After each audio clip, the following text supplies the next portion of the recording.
pozdrav svima još jednom. Nastavljamo sa Tolkien univerzumom. Ovoga puta govorimo o palantirima, misterioznim sfernim objektima od kojih ste jedan mogli vidjeti u filmu Gospodar prstenova, i to onaj koji koristi Saruman kako bi komunicirao sa mračnim gospodarom Sauronom i radio još neke stvari. Tu mogu je da vidi događaje koji se dešavaju na drugom delu kontinenta i tako dalje. Ima tu još dosta da se kaže. U filmu ima malo informacija o ovim objektima, to jest mi vidimo tu samo jedan koliko se ja sećam, a ukupno ih ima 7. Gost i ove emisije je ponovo Marko Miranović i on će nas uvesti u tajne i ispričati nam priču koja stoji iza ovih misterioznih artefakta.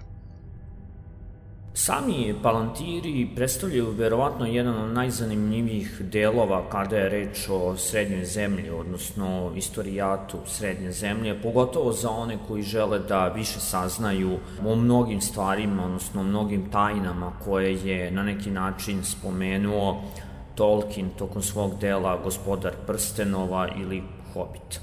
Nije bitno da li ste samo gledali film ili možda čitali knjigu, ali primetili ste da ima mnogo tajanstvenih stvari. O, recimo, prstenovi moći se spominju, pa onda Balrog, različite ruševine, a između ostalog spominju se i 3 palantira.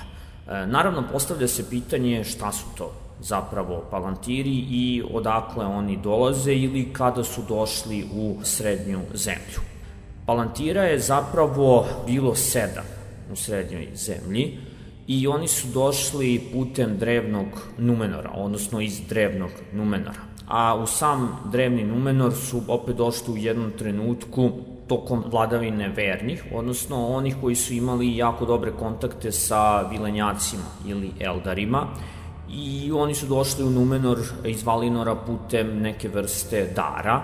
Naime, tada je došlo 7 sfernih objekata koji su kasnije nazvani palantirima i koji su imali određena svojstva. Kao što i vidimo u samom filmu ili čitamo recimo u knjizi Gospodar prstenova, primetit ćemo da oni imaju svojstvo da prenose ili slike ili misli. Znači ne mogu da prenose zvučne efekte, što je otprilike bila njihova glavna karakteristika. Nažalost, onako kako su prikazani u samoj knjizi, odnosno filmu, mi stičemo utisak da palantiri igraju neku vrstu negativne uloge, odnosno imaju negativnu konotaciju jer se nalaze u rukama, pod navodnicima, ili Saurona ili Sarumana ili recimo Lord Denethora koji ih koristi, odnosno koji koristi jedan od palantira koji se nalazi u kuli Minas Tirita, ali je zbog njega praktično rečeno ili bio korumpiran ili je ostario ili jednostavno dobio lažne informacije. Ali zapravo sama istina o palantirima je sasvim drugačija. Naime, palantiri nisu nešto što se nije spominjalo ili se krilo u Srednjoj zemlji, odnosno u drevnom Numenoru tada. Možda se oni nisu spominjali u svakodnevnom govoru narodnom, ali među vlastelom i među kraljevima oni su bili nešto što je sasvim bilo uobičajeno i nisu predstavljali neko veliko čudo. Oni su u jednom trenutku, odnosno svih 7 tih kamenova, su došli kada je propao drevni Numenor, odnosno nestao među talasima, i kada je sam oblik Arde poprimio sferni oblik, odnosno praktično rečeno skriveno kraljevstvo Valinor i nestalo. Više niste mogli doći do njega niti do Tole Seje.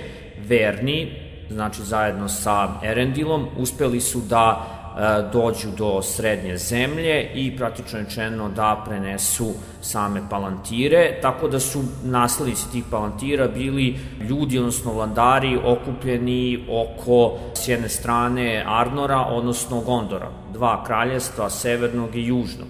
Oni su bili naslednici Numenora u tom smislu reči. Ne znam tačno kako su bili podeljeni palantiri, ali verovatno 3+3. Mi vidimo, odnosno primećujemo da recimo u knjizi se pominju samo 3 palantira. Postavlja se pitanje šta se dogodilo sa ona 4. Evo, objasnit ćemo. Igrom slučaja 3 palantira su nestala. Obično su bili izgubljeni u različitim vodama. Mislim da je jedan nestao u Osgilijatu, 2 su nestala na samom severu, isto u nekim vodama tokom bitaka. Pazite, tu je bilo određenih i međugrađanskih, odnosno građanskih ratova, praktično rečeno, koji su se vodili za presto. Da sami Palantiri nisu predstavljali neku vrstu nečeg ekstremno skrivenog ili nešto što se ljudi plašili, govori jedna činjenica da su čak i neke odluke veoma visoke donešene upravo uz pomoć Palantira, tako da nemojte me držati za reč, ali jedna od odluka ko će biti sledeći naslednik u jednom trenutku u Gondoru je bila donešena upravo u komunikaciji između dva Palantira, jedan je bio u Arnoru, drugi u Gondoru, tako da, kao što vidimo, uopšte oni nisu predstavili nešto skriveno, niti divinističko ili misteriozno, oni su se koristili. Izgleda da su naslednici Izildura, odnosno Izildurove linije, imali sposobnosti, odnosno moći da mnogo bolje koriste Palantire nego drugi, što u ovom slučaju se odnosi i na samog Sarumana i Saurona. Znači, Denethor je bio mnogo i ozbiljnije, moćniji i jači u korišćenju Palantira i imao mnogo veće pravo nego jedan od ova dva majara. Čak Tolkien napominje da je najverovatnije Saruman mnogo brže potpao pod vlast Saurona, Gor-Taura, upravo preko Palantira, jer nije mogao da se odupre njegovoj volji, stupajući u kontakt u jednom trenutku sa Sauronom, Gor-Taurom, gde je već on držao Palantir moći. Smatra se najverovatnije da ga je držao u kuli Minas Ithila. Zanimljivo, kada je i on je, pošto je jedan od Palantira i bio u Minas Ithilu, kada je Minas Ithil pao, tad nije bilo najjasnije šta se dogodilo sa tim jednim Palantirom, je li on bio uništen ili su uspele utvare da ga se dokopaju pod navodnicima, ali mudri su se pribojavali da su najverovatnije se oni dokopali njega. Problem je u tome bio što nije da mudri nisu znali za Palantire, Gandalf, Elrond, Galadriela, ali jednostavno po njihovom nekom mišljenju samo korišćenje Palantira od strane senke, odnosno neprijatelja, je bilo vrlo problematično.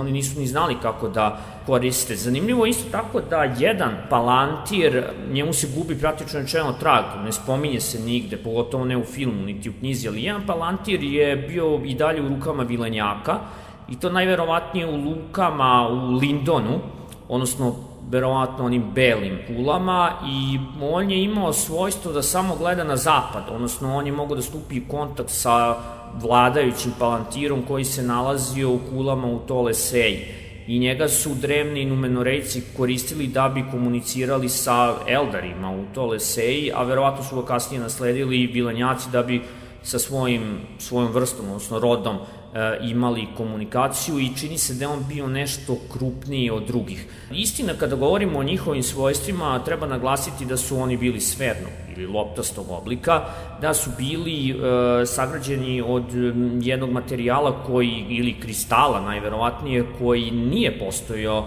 niti u Numenoru, niti u drevnoj srednjoj zemlji. Spekulisalo se čak da je sam Feanor napravio Palantire, u jednom trenutku se čak nazivaju i Feanorove kugle, ali to je i dalje spekulativno, da li je Tolkien baš hteo da da i tu mogućnost samom Feanoru. Mi ne znamo u ovom trenutku koliko je takvih Palantira bilo ukupno gledano, znači i u Valinoru i u Srednjoj zemlji, mi samo znamo za njihov broj u Numenoru, odnosno Srednjoj zemlji, da ih je bilo 7, i nažalost ono što možemo videti u filmu, ne samo što su oni prikazani vrlo negativno, nego i mnoge netačne stvari su formulisane oko Palantira. Onaj trenutak kada Aragorn u produženoj verziji baca i Palantir i lomi mu se kada stupa u kontakt sa Sauronom je apsolutno netačan, jer Palantir je bio takvog materijala sagrađen ili kristala koji nije mogao da se slomi. A druga stvar, Aragorn je apsolutno imao mnogo veće pravo da koristi Palantir nego Sauron, plus toga mu je pokazao i Narzil, mač koji je ponovo iskovan, koji je uništio prvi put Saurona, Gor-Taura, tako da taj detalj je jedan od onih momenta gde je Peter Jackson prilično i obmanuo publiku i obmanuo, ili bar tako naše mišljenje. U svakom slučaju, istina je u knjizi sasvim drugačije, naravno, predviđena za Palantire i urađena, jer je Aragorn apsolutni naslednik i samih Palantira i mogao je da usmeri njih. Sami Palantiri, kada nisu korišćeni, oni su uglavnom čuvani na nekom, eto tako, kuli, nekom zabačenijem mestu, jer praktično rečeno obično u nekim kutijama, smatra se da su čak originalno opet oni došli sami sa kutijama, recimo, koji su predviđale određeno, recimo, neku tamniju materiju, koja opet nije sa područja Srednje zemlje ili sa područja Numenora, već dolazi iz Valinora, ali se vremenom te kutije verovatno izgubile.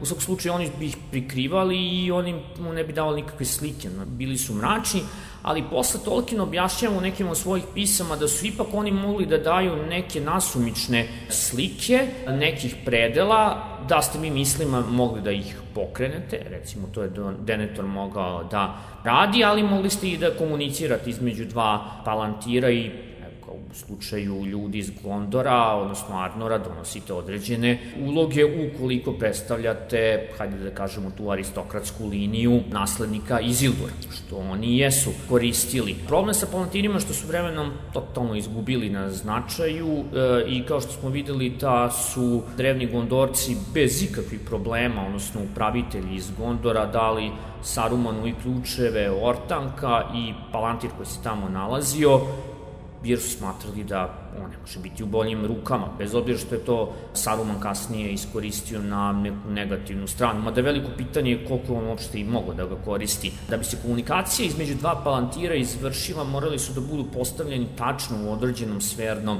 obliku, odnosno u sfernoj ravni, i onaj trenutak u filmu kada je Pipin uspeo da uspostavi komunikaciju sa Sauronom je izgleda čista igra sreće bila, da je on tako namestio Palantir da odgovara onome u Minas Ithilu, odnosno Minas Morgulu, i da je uspela da se uspostavi komunikacija. Još jedno svojstvo Palantira je bilo zanimljivo, da su izgleda oni mogli da gledaju i u prošlost, i to vidimo u trenutku kada Gandalf vidi dva drevna drveta koja su nestala, odnosno bila uništena, što znači što je jače biće koje gleda u Palantir ili duh, kako god hoćete, Majar, on je mogu čistije da vidi stvari u prošlosti, odnosno sami Palantiri su imali tu mogućnost da prikazuju stvari iz prošlosti. Mnoge stvari oko Palantira još nisu bile ni odgonetnute na kraju, a oni su već praktično rečeno nestali iz upotrebe i znanja kako prostog naroda, tako i